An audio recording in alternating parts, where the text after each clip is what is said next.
Assalamualaikum warahmatullahi wabarakatuh. Bismillahirrahmanirrahim. Alhamdulillahi rabbil alamin. Wa nusalli wa nusallim ala al-mab'uthi rahmatan lil alamin. Sayyidina wa nabiyyina wa syafi'ina wa zukhrina wa maulana Muhammadan al-amin.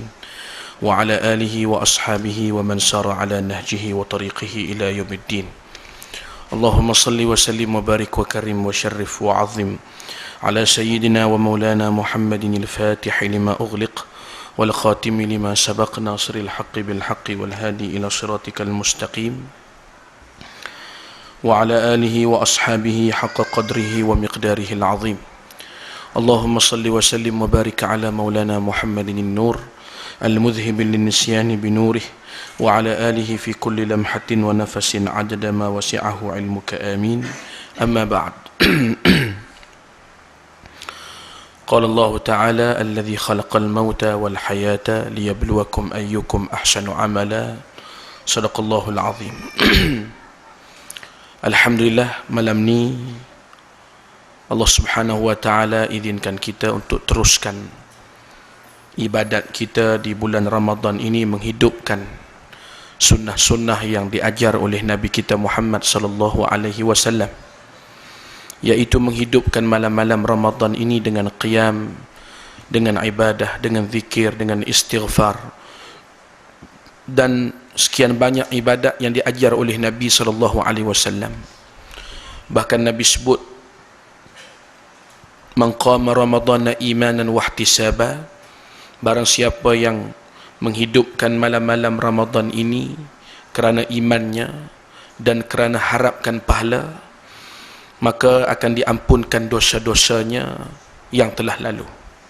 Kita berdoa pada Allah Subhanahu wa taala, mudah-mudahan kita ni tergolong, tersenarai di dalam senarai orang-orang yang disebut oleh Nabi sallallahu alaihi wasallam, iaitu orang-orang yang mendapat keampunan dosa disebabkan menghidupkan malam-malam Ramadan ini dengan ibadah.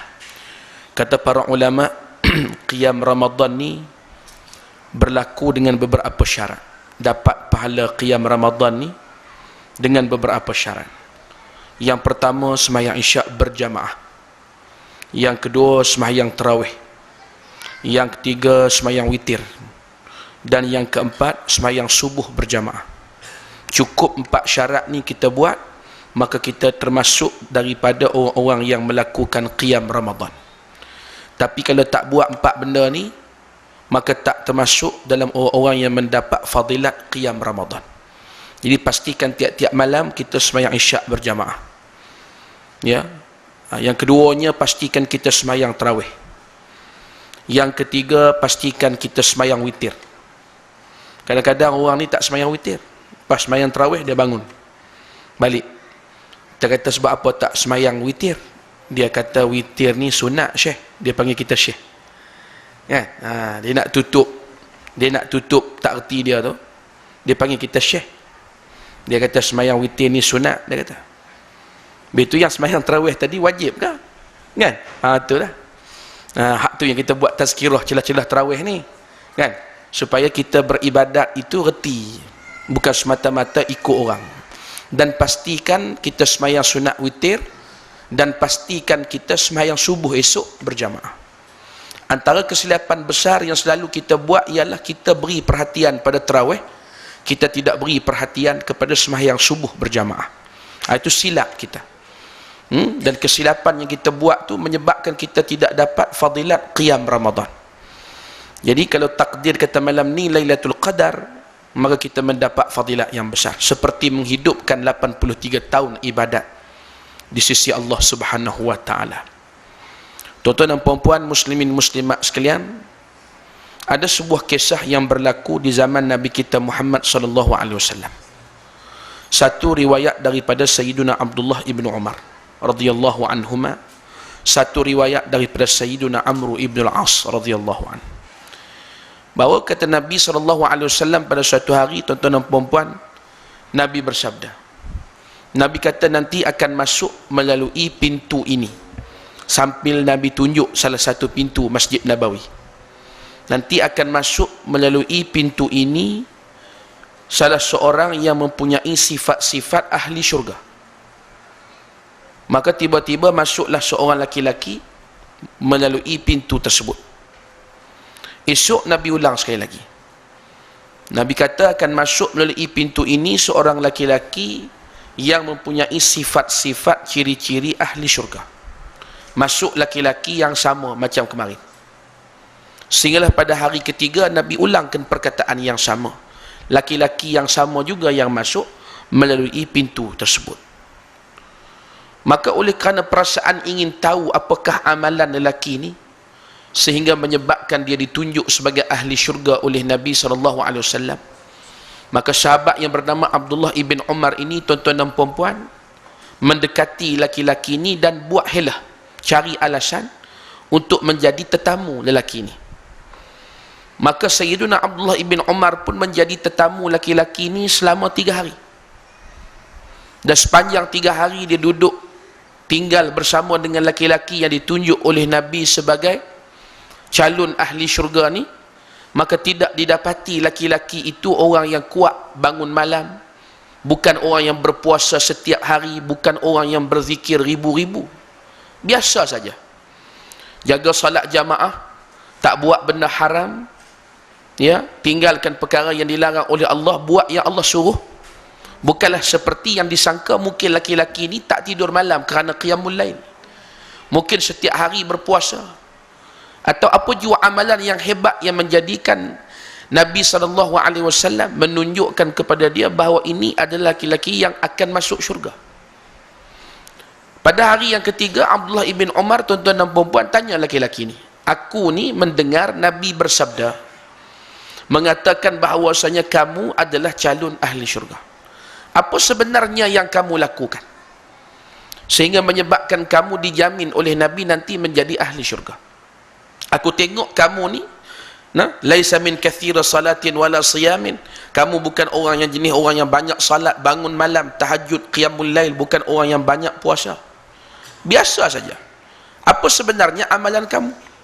Maka jawab laki-laki ni, saya bukanlah jenis orang yang bangun setiap malam qiyamul lail, tidak tidur malam, berpuasa sunat setiap hari. Tetapi apa yang saya lakukan ialah sebelum saya tidur tiap-tiap malam, saya maafkan semua orang yang bersalah dengan saya. Saya bersihkan hati saya daripada hasad, dengki dan dendam sesama manusia. Maka saya tidur waktu malam dalam keadaan hati saya bersih dari sifat-sifat ini. Tuan-tuan dan puan-puan, inilah amalan terbaik laki-laki ini yang menyebabkan Nabi mendorong para sahabat supaya mendekati lelaki ini dan korek rahsia laki-laki ini apa yang dia buat. Dan dia bukan daripada ahli jihad yang hebat, bukan daripada orang yang kuat semayang malam, bukan daripada orang yang kuat puasa di siang hari, tetapi hanya seorang laki-laki biasa yang menjaga kefarduan, meninggalkan larangan, tetapi hati bersih. Hati bersih daripada hasad dengki, hati bersih daripada dendam kesumat, dan memaafkan semua orang yang bersalah. Daripada cerita ni, tuan-tuan dan puan-puan, apa yang boleh kita faham? Bahawa dalam Islam ni, Allah Subhanahu wa ta'ala nak daripada kita amalan yang terbaik.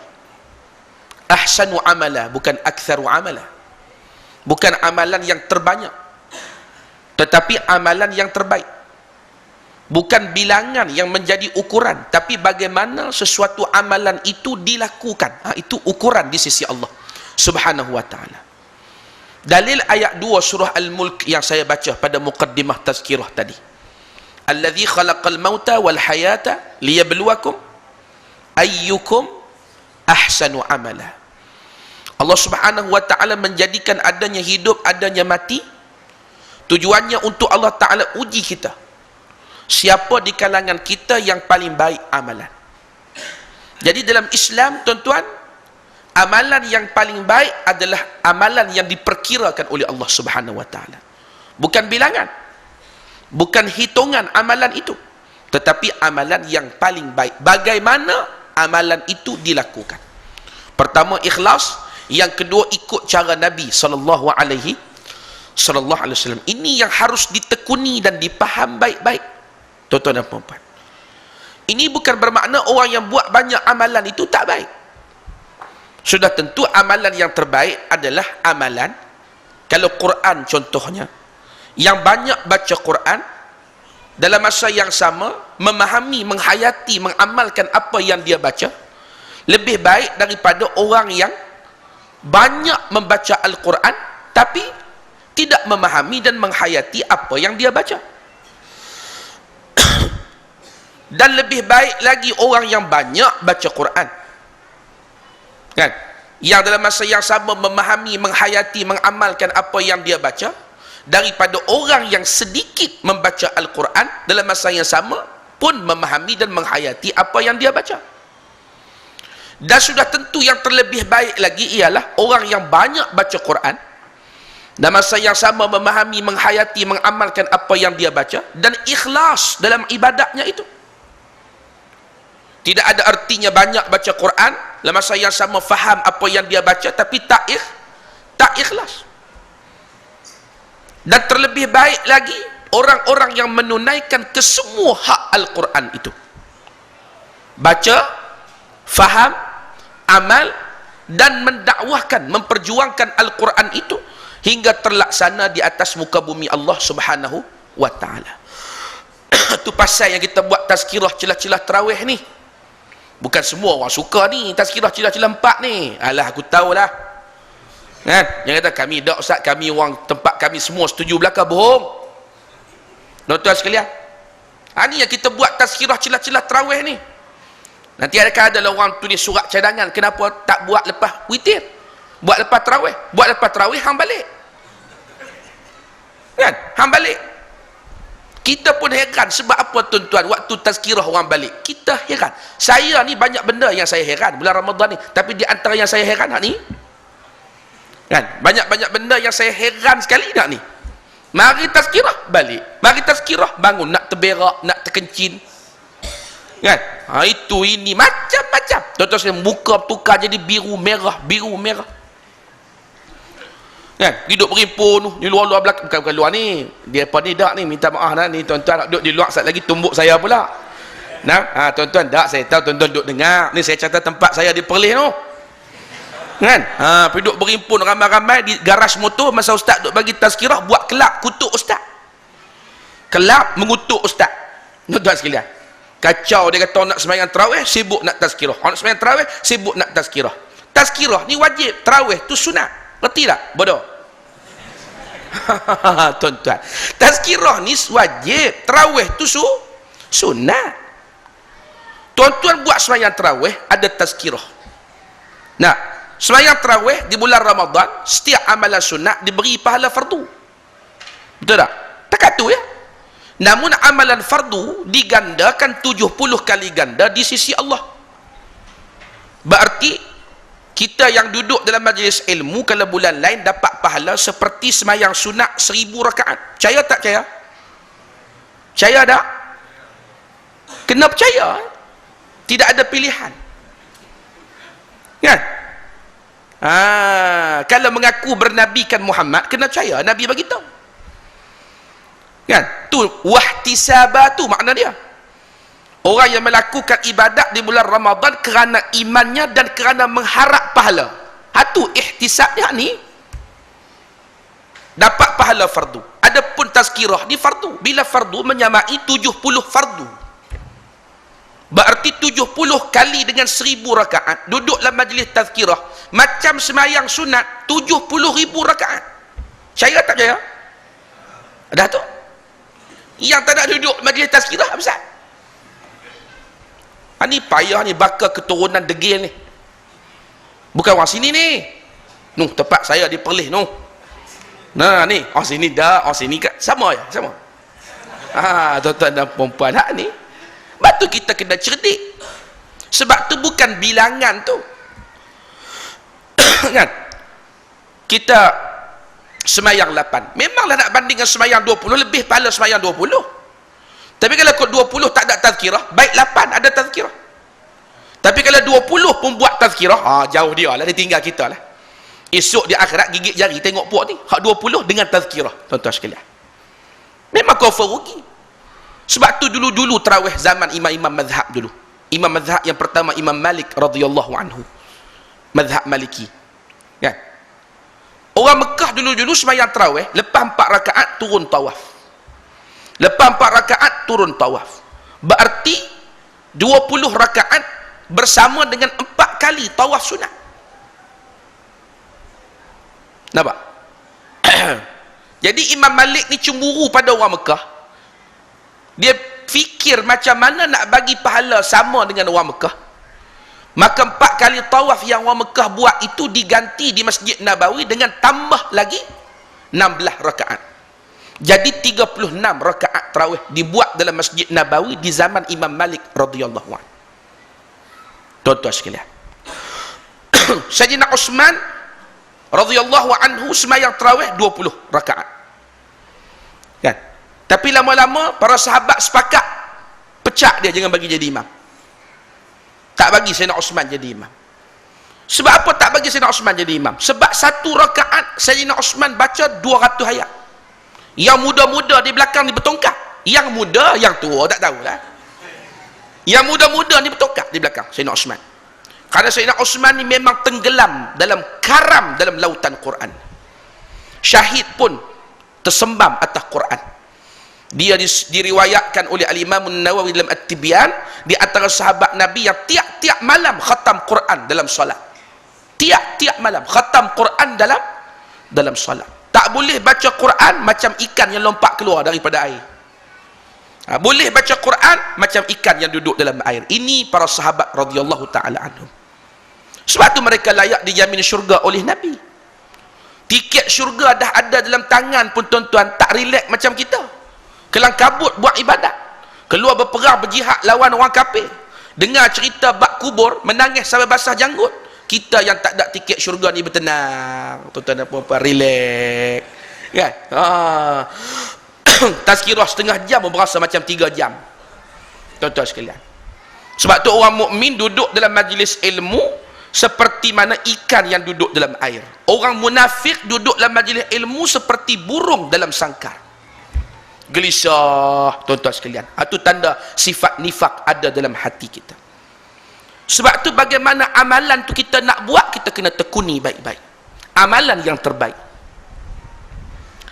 Sebab tu tuan-tuan, dalam kita sibuk buat amalan bulan Ramadan ni, jangan kita lupa bahawasanya Nabi sentiasa mengingatkan kita bahawa amalan-amalan kita ni ada penghakis pahalanya.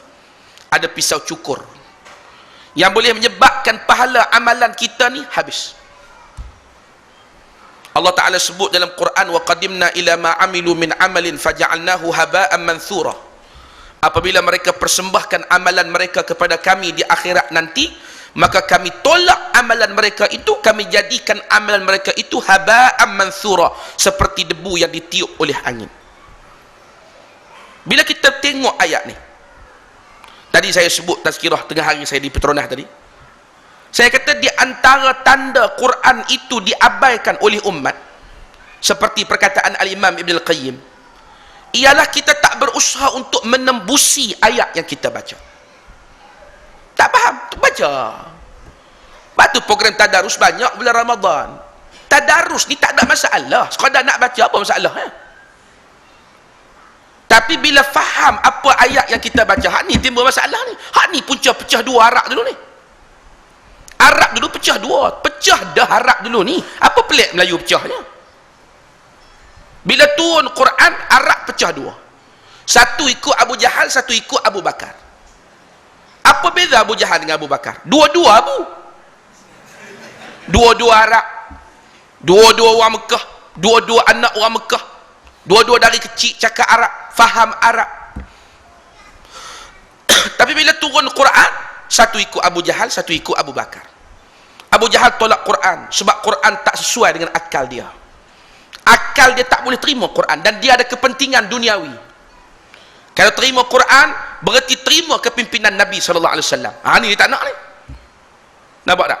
Kalau terima Quran berarti terpaksa kena mengiktiraf kepimpinan Nabi SAW. Hak ni masalah.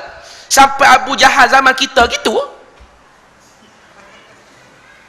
Ketawa pula tuan-tuan dan puan-puan. Kalau tidak, Allah Ta'ala tidak abadi cerita Abu Lahab dalam Quran. Kerana Allah Ta'ala nak bagi tahu watak Abu Lahab ni akan wujud sampai hari kiamat. Minum air dulu sikit. Nah. Minum air ni tambah minyak, akan tambah masa lagi. Sekian dimaklumkan. Tuan-tuan dan puan-puan. Tu lah. Setengah jam kan? Sejam. Innalillahi wa inna ilaihi raji'un. Hampa duduk aku nak balik dah. Kan? Setengah jam lebih sikit lah, insya-Allah. Nah.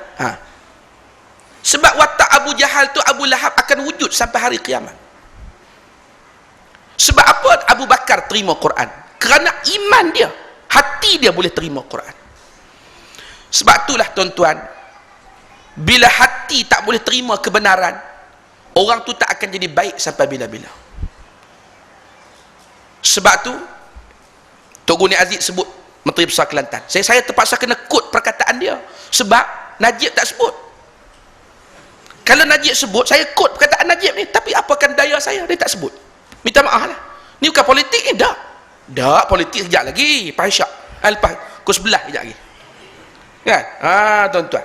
Dah dia tak sebut. Macam mana kalau dia sebut, saya quote. Tok Guni Aziz kata. Dia kata, saya ni mentadbir Kelantan. Bukan perintah Kelantan. Saya tidak perintah Kelantan, saya tadbir. Kerana perintah ni bahasa Fir'aun. Tadbir ni bahasa Nabi. Tadbir tu tawaduk sikit. Sebab seolah-olah menerima amanah daripada Allah Ta'ala. Fir'aun jangan main tuan-tuan. Waktu dia mengaku jadi Tuhan, pengsan iblis. Pengsan iblis. Terkejut iblis. Kata dia, aku tak sangka kamu sampai sanggup mengaku jadi Tuhan. Sejahat-jahat aku tak mengaku jadi Tuhan.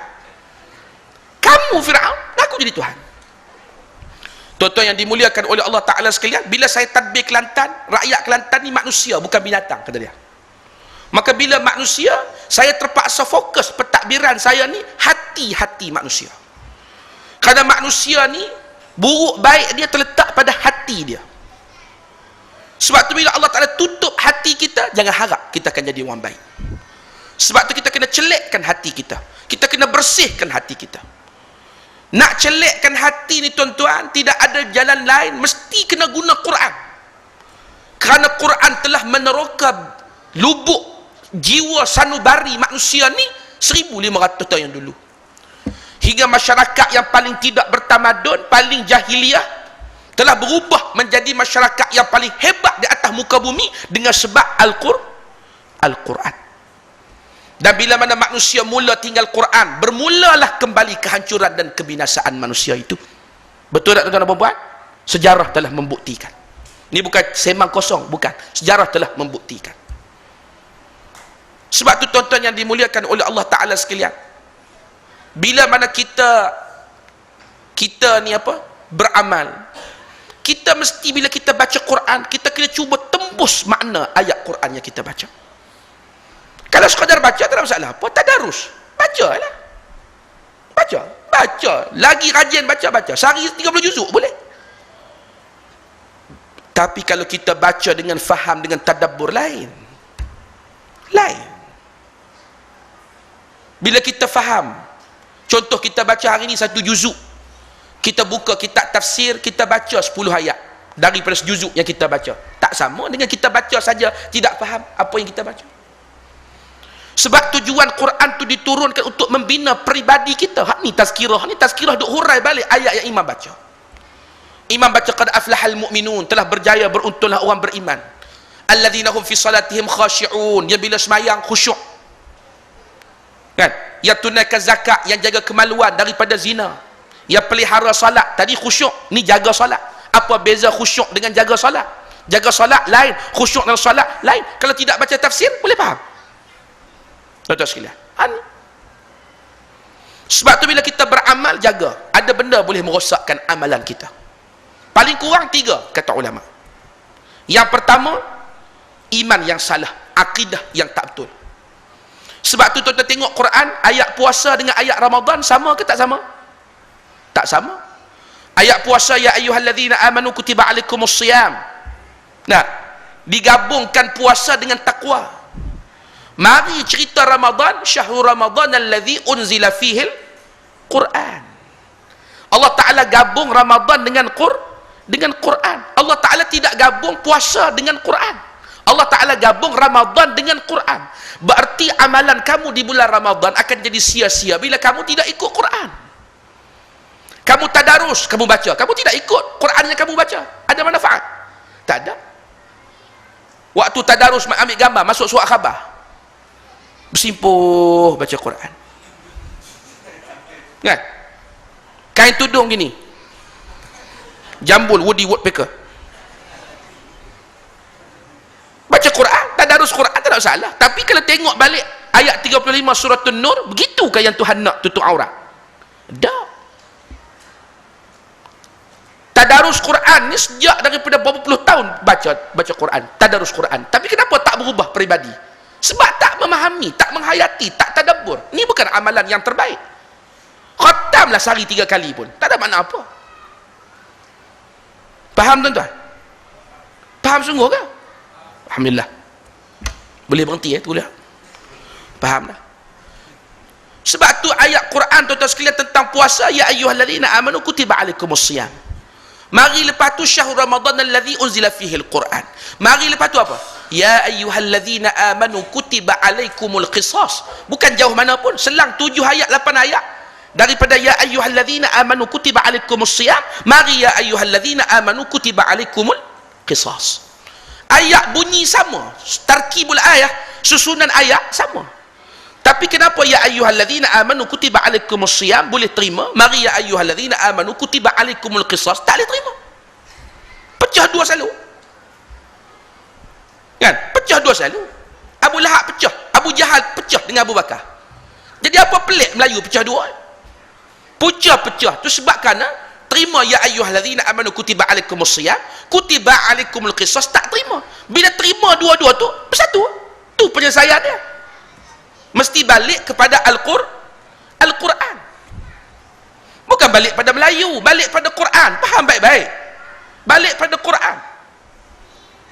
Mari 2-3 ayat lepas tu. Lepas ya ayyuhallazina amanu kutiba alaikumul qisasu fil qatla.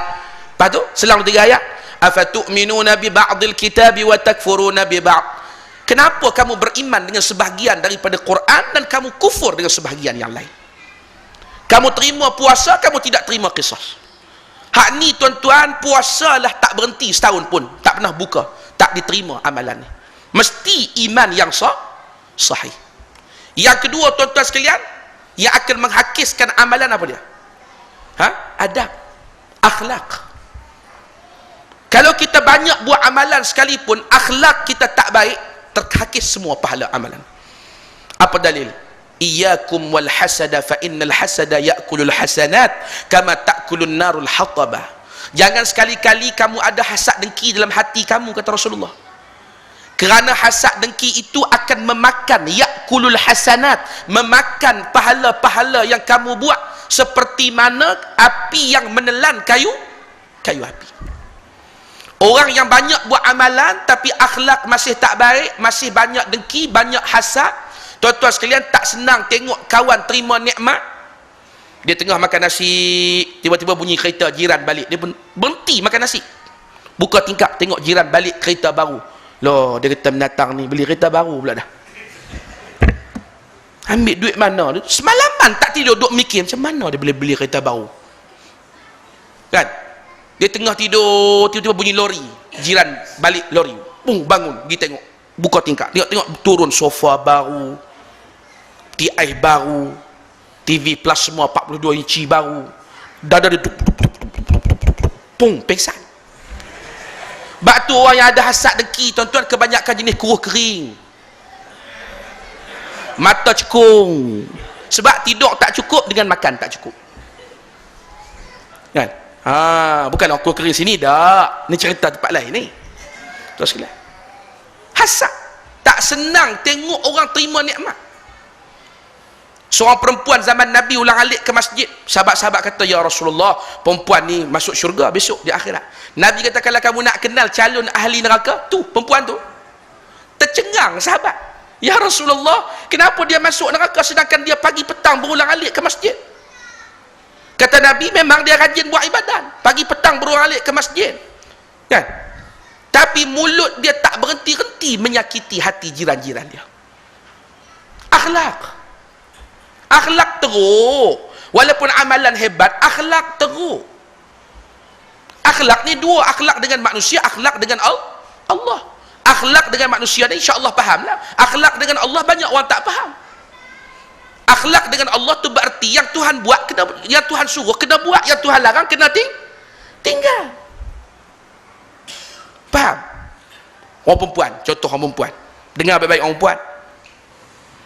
Buka mata. Buka telinga.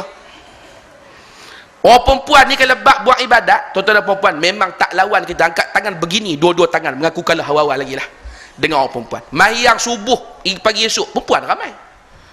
Tadarus, lepas subuh satu grup. Pukul 10 pagi satu grup. Zuhur satu grup. Lepas asar tunggu berbuka satu grup. Kejap lagi habis semua tarawih 5 grup tadarus orang perempuan. Orang laki-laki habis malas orang laki-laki ni. Kan? Sembang dengan isap okok rajin orang laki-laki. Orang perempuan kalau buat ibadat memang sedekah orang perempuan, masya-Allah. Baru ni saya pergi ceramah di Bangi, lurut gelang mah. Bagi ustaz, nah ustaz. Kita pun terkejut, buat terkejut kan. Kan? Cuma tak kata tak kata gitu. Kalau Sulaiman Aklakan dalam 3 Abdul tu gitu, kata dia, menjaga manusia lebih untung dari menjaga onta. Kata dia jual tu 2 Abdul tu kaya tuan sekalian. Ya Allahu Rabbi. Orang perempuan memang rajin, tapi saya nak peringat, mulut jaga, jangan suka sakiti hati suami. Kalau rajin buat ibadat pun, kalau mulut duk sibuk mengata suka-suka hati ke suami, tak ada apa, sia-sia semua amalan kan. Kalau suami balik pukul 2 pagi nak minta makan nasi goreng, bangun buat. Mayang, cabai, potong, bawang, tomeh buat. Jangan cakap apa senyak goreng. Dekat buka puasa, tengok-tengok atas meja sambal belacan, tak ada. Suami kata buat sambal belacan. Kalau tak ada sambal belacan, saya tak lalu makan nasi. 30 tahun dah kahwin, tak reti-reti, kata suami. Kata ni lagi 5 minit nak buka puasa ni bang, buat. Dia pun pergi dapur, tumbuk tong macam pukul gong. Silat air pula pecah 2 tu.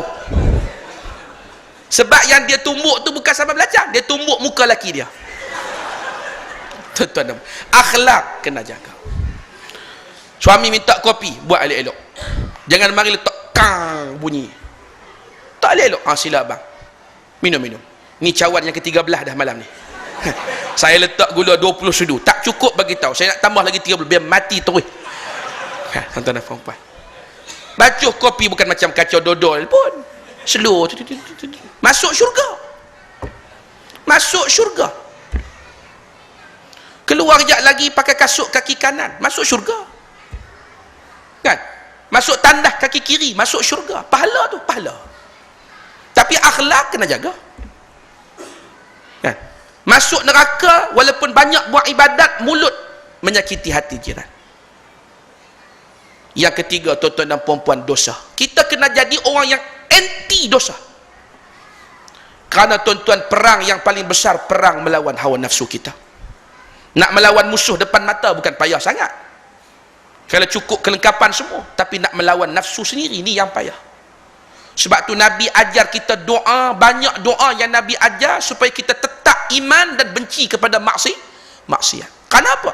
Kerana hati ni hanya akan kuat bila ditolong oleh Allah Subhanahu wa taala. Nabi pesan pada Mu'adz bin Jabal, "Hei Mu'adz, lepas sembahyang jangan lupa sebut Allahumma a'inni ala zikrika wa syukrika wa husni ibadatik." Ya Allah, tolonglah aku supaya aku sentiasa bersyukur dengan nikmat-nikmat-Mu. Jangan aku jadi orang yang lupa nikmat, sombong. Dan jadikan aku orang yang senantiasa ingat pada Kamu, bersyukur pada Kamu, dan sentiasa dapat berbuat sebaik-baik ibadat kepada Kamu. Kan? Sebaik-baik ibadat. Tuan-tuan dan puan-puan, jadi kalau kita bulan Ramadan buat ibadat, lepas habis Ramadan sambung program maksiat kita, maka maksiat yang kita buat akan telan semua amal kebajikan kita. kan, pergi Mekah 2 minggu, balik Mekah sambung di Danok, Genting Highland, Bukit Kayu Hitam, kan, Phuket, tuan-tuan sekalian. Pasal duk kalkulit tengok pahala banyak 2 minggu pergi Mekah, kan. Kena perkurang sikit, dia kata. Dia tak tahu kata amal jahat hak dia buat menelan semua kebaikan yang dia lakukan. Jadi 3 ni jaga baik-baik. Demikianlah tazkirah pada malam ni, tuan-tuan dan puan-puan sekalian. Inilah yang mampu saya sampaikan, dan saya minta izin nak tinggalkan majlis. Saya ada hal dan ada program satu lagi, tuan-tuan dan puan-puan. Mudah-mudahan kita jumpa lagi pada masa-masa yang akan datang. Mudah-mudahan apa yang kita sebut pada malam ni dapat memberi kesedaran, memberi kekuatan, memberi kefahaman kepada kita bahawa banyak lagi benda kita kena buat, tugas tanggungjawab kita kena buat untuk kita betul-betul sempurnakan ibadah dan ubudiyah kita kepada Allah Subhanahu wa taala. Mudah-mudahan Ramadan ni akan menjadi momentum pencetus kepada kesedaran dan semangat yang tinggi untuk kita betul-betul menjadi seorang muslim yang punya peribadi yang kokoh, yang diredai oleh Allah Subhanahu wa taala. Amin ya rabbal alamin. Wassallallahu ala sayyidina Muhammadin. Wassalamualaikum warahmatullahi wabarakatuh.